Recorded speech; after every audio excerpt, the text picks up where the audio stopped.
Yo YouTube, it's Aeghis, and in today's video I wanted to cover how I build my character. I've experimented with a bunch of stuff this season in terms of different races, different gear builds, different conduit and talent choices, and I've stumbled upon what I believe to be the most consistent way to build your mage for PvP, so let's get into it. So the first thing I want to talk about actually is what race to play. So if you're playing on Horde, the best race that you can play is Orc.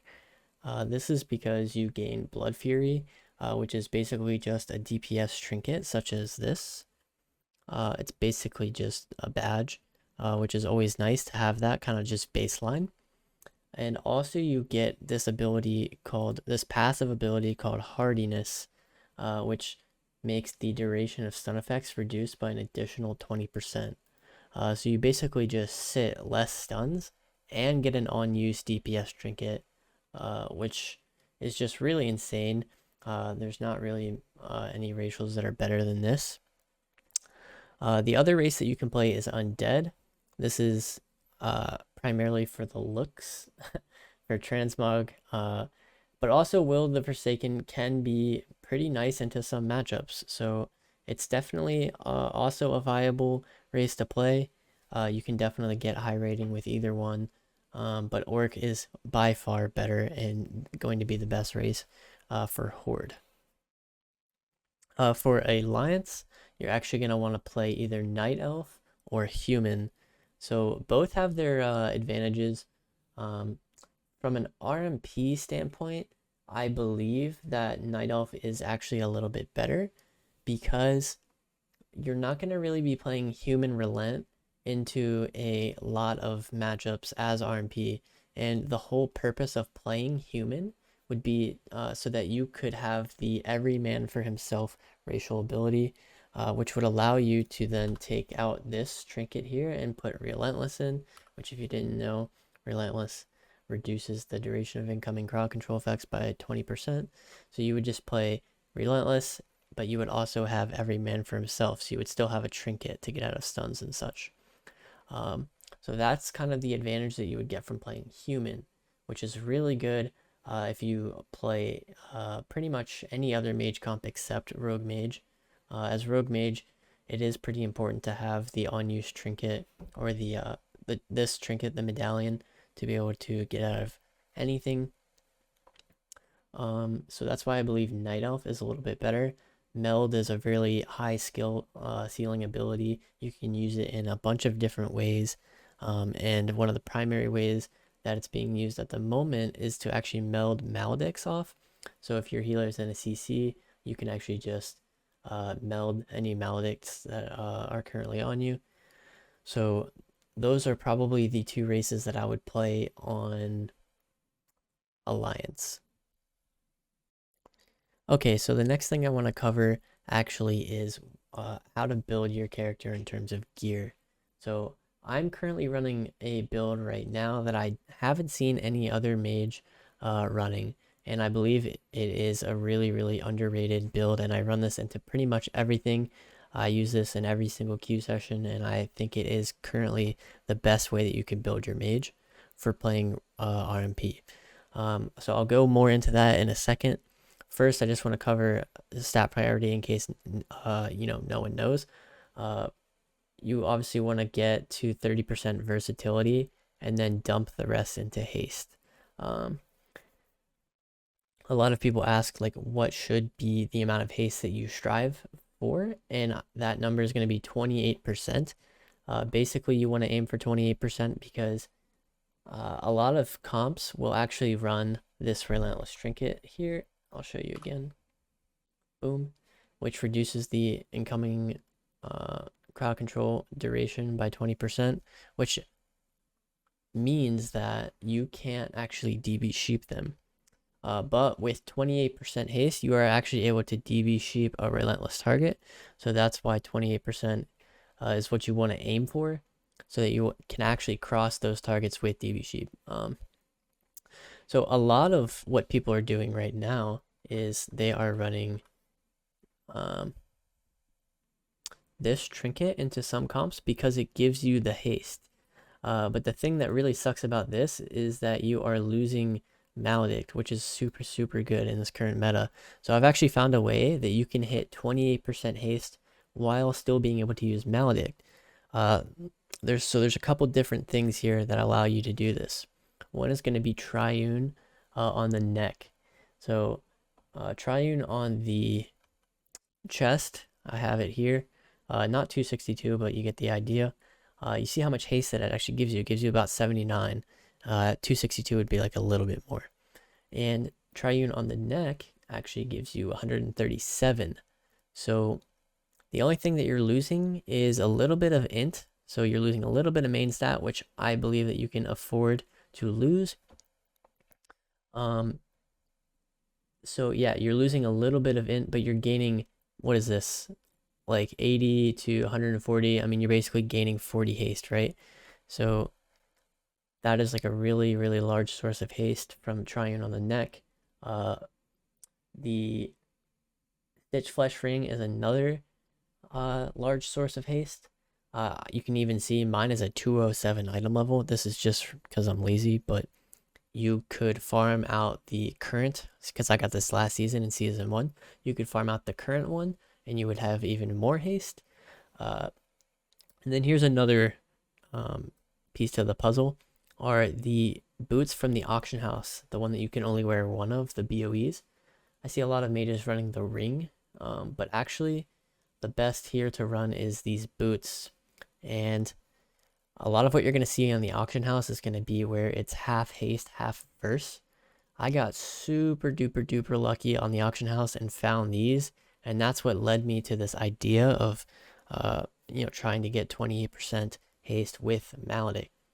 So I found these, but I also know that how you can make them if you don't get lucky and see them on the auction house.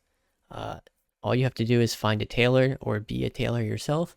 And when you go to craft these Shadowlands foot wraps, just use a single haste missive. It's gonna, obviously want two, but you can just use one, and then it will randomly decide the other missive. So you have a 1 in 4 chance of getting double haste, which will leave you with these boots, which have 108 haste on them. Like I said, you are losing like 54 verse, but you're still at 30%. So if you didn't know, versatility DRs, which basically just means it has a diminishing return, it gets less and less valuable after 30%. It DRs by 10% after you hit 30. So 30% is kind of like the minimum amount that you can get away with. And since mages are generally pretty tanky at the moment, you can get away with playing 30 verse, since it allows you to do so much with 28% haste. So yeah, that's kind of how I'm running this build. Like I said, I haven't seen anyone else with this. If you see anyone else with this, let me know.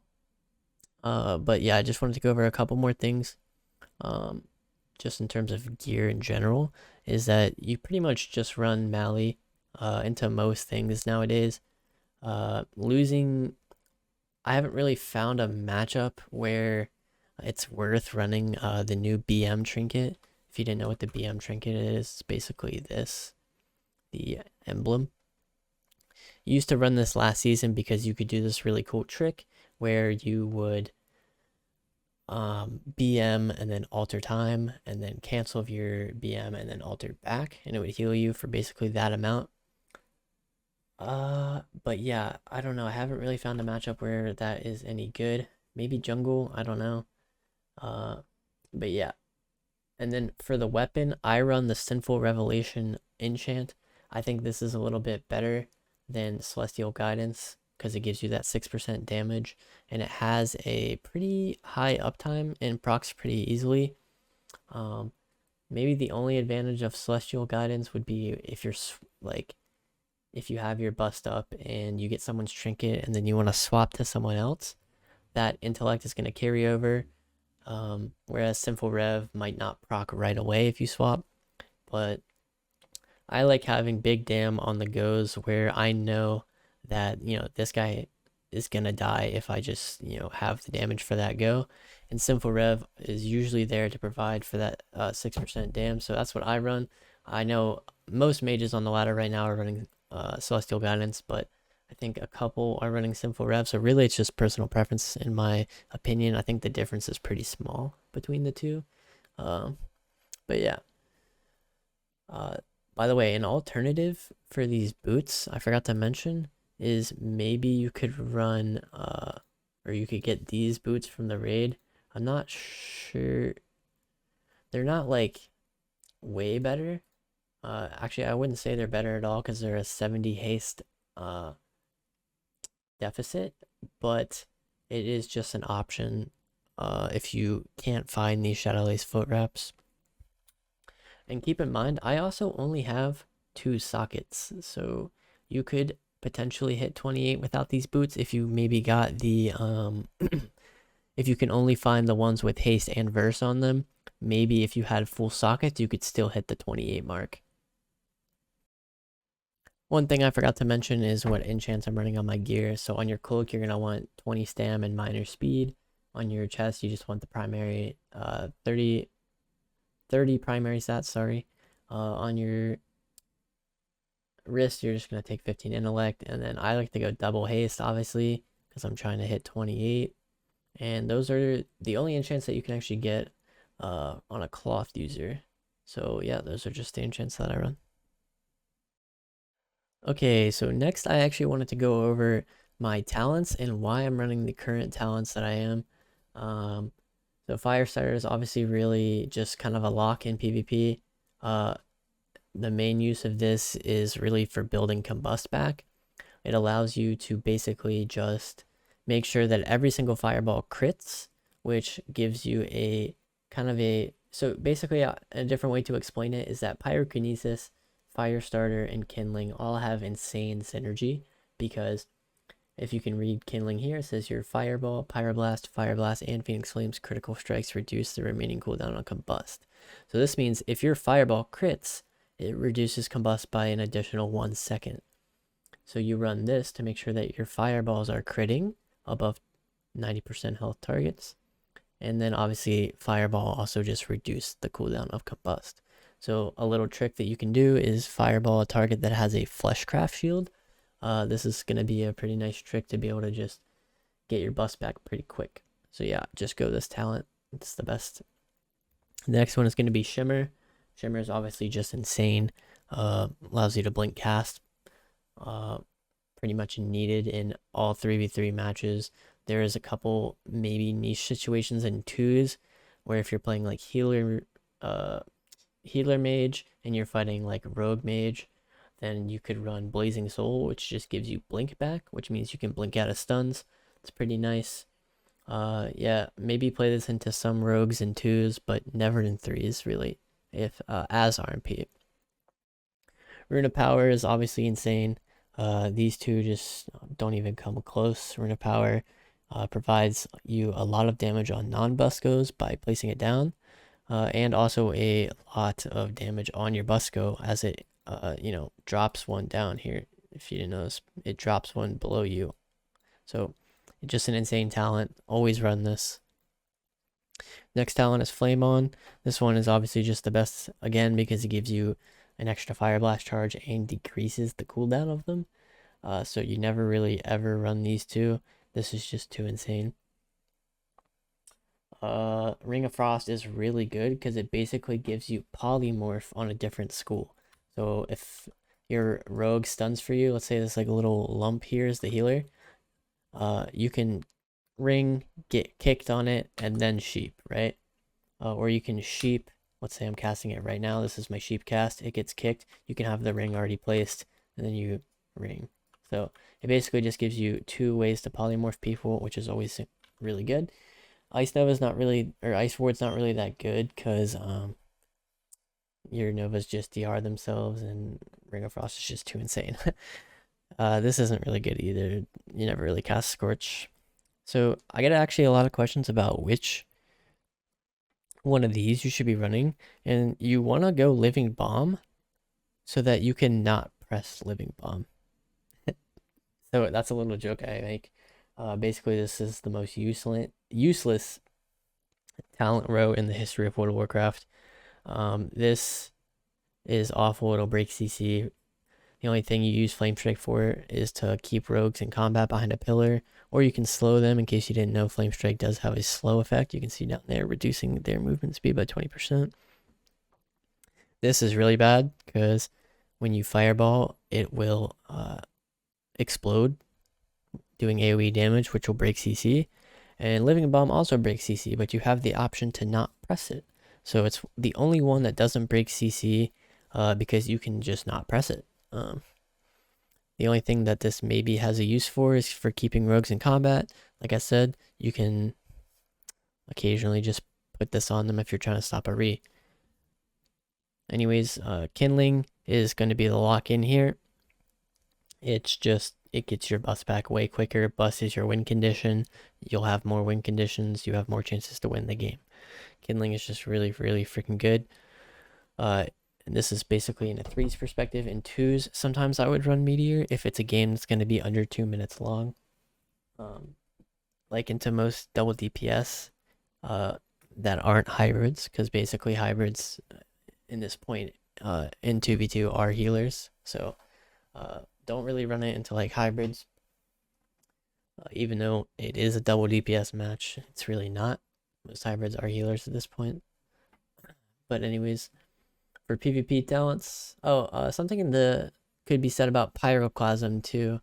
Not in Rogue Mage, but you could maybe run it in some other comps, maybe like Windwalker Mage, or I don't know.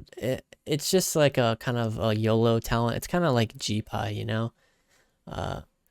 I wouldn't really run it in any serious situations, but it's kind of fun to mess around with once in a while, so I would give it a try.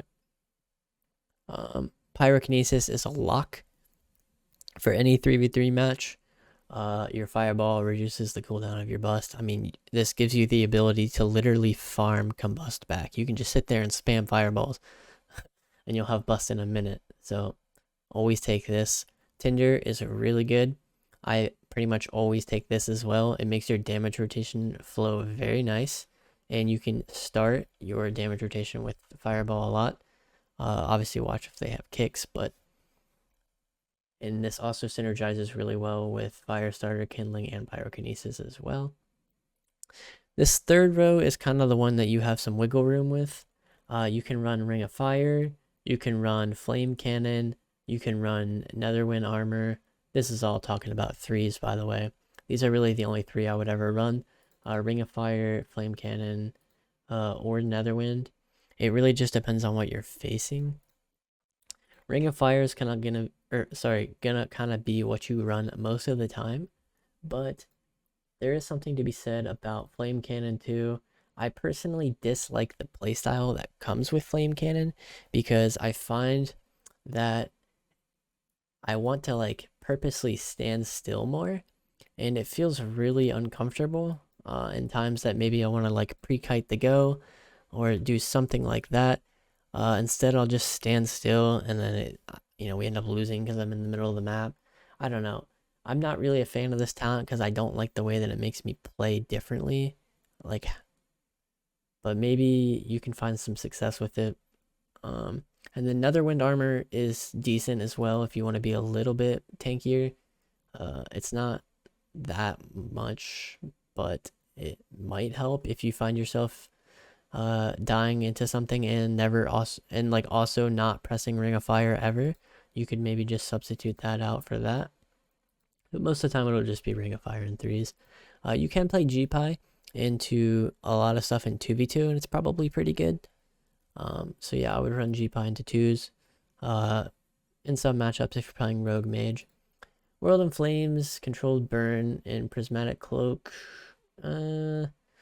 Prismatic Cloak is maybe good into some stuff, but not really. Controlled Burn is completely useless. World in Flames is completely useless in PvP.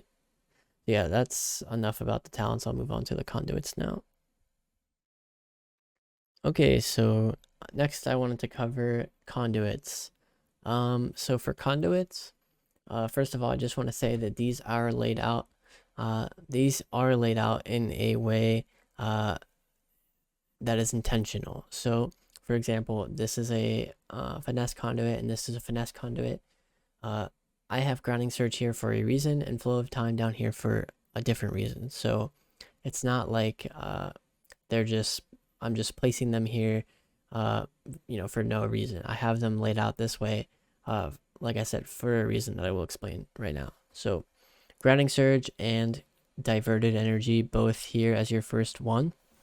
The reason for this, and this is in threes by the way, is that this is the one that you're going to be switching depending on what you're fighting. So if you're fighting melee cleaves or stuff that you need to survive into, you're going to be playing diverted energy into this. But if you're fighting stuff like caster cleaves or another rogue mage, stuff where CS is very, very important, then you're just going to run grounding surge. So you're going to switch this depending on what you're fighting. And then, yeah, let's move on to the second one. You have controlled destruction here. The reason I put this one here is because it's higher item level than my Infernal Cascade. And back when we weren't 70 renown, when we were like 64, I actually got my second row of enhanced conduits, and I wanted this one to be enhanced first. So I put this one here since it's higher item level. You can buy this 239 from the PvP vendor. And I wanted this one to be enhanced because it was the higher item level conduit. So put that one here, but realistically you can have them either one. Like if you have a higher Infernal Cascade and you're not renowned 70 yet, you can switch these two so that this one is enhanced. But yeah, then you're just going to go down to Soothing Voice. Soothing Voice is super duper OP. Basically, when you sheep someone or root someone and then they get dispelled or it ends, they are slowed for 2 seconds afterwards. Super duper OP. Next, I put Infernal Cascade here. Like I said, you could have Infernal Cascade or Controlled here. Doesn't really matter, whichever one you want upgraded first. But like I said, if you're Renowned 70, it doesn't matter at all. Next, I'm running Tempest Barrier here. Tempest Barrier is a lock. You always want this. The reason for this primarily is it's a decent shield. You can see here, 5.6k. But also the thing is it's another bit of purge protection. In Mage, or as Mage, you're going to get purged a lot. So always have this. It's very, very nice. This is just useless. This is really nice because I think a lot of people underrate this ability. Not a lot of people seem to remember that this ability exists. It's really nice. You can see here after I use it, my haste goes up to 47. So that's something that you can try to use to your advantage. It's actually just a really nice bonus to shifting power that a lot of people seem to forget. So Disciple of the Grove is another really, really good potency conduit that you're gonna pretty much always want. It makes shifting power is just a really, really freaking strong ability that I think is underrated, and a lot of mages kind of forget how good this ability is. You don't just want to like throw this out when they have kicks, right? You actually want to get a decently channeled shifting power off most of the time. So this is going to provide a lot of value by making sure that you get more of your cooldowns back when you do channel it. And there is a really cool trick, but I'll save that for another video actually. So Waking Dreams is another really good talent. Passive defensives, of course, always good to have on your side. When you go below 80%, you just get a shield. Let's see if I can actually just proc it by falling. No, okay. Well, either way, if you go below 80%, you just get a shield for 20% of your HP. Pretty just passive tankiness, always fun. Flow of time, obviously really good. You can see the cooldown of my blink is 22 seconds rather than 25. That's gonna make or break some games. So you want to make sure that you have this conduit. Obviously very, very good. And then Dream Delver, just more damage. So that's the conduits I'm running. So yeah. So that's going to be all for this video. I hope you guys enjoyed. Let me know if you want to see any videos similar to this, where I break down kind of more basic stuff about, your character, or, just basic stuff outside of the arena that helps you inside of the arena. Yeah, like I said, just let me know if there's anything that you guys want to know. But yeah, like I said, I hope you enjoyed the video, and peace out.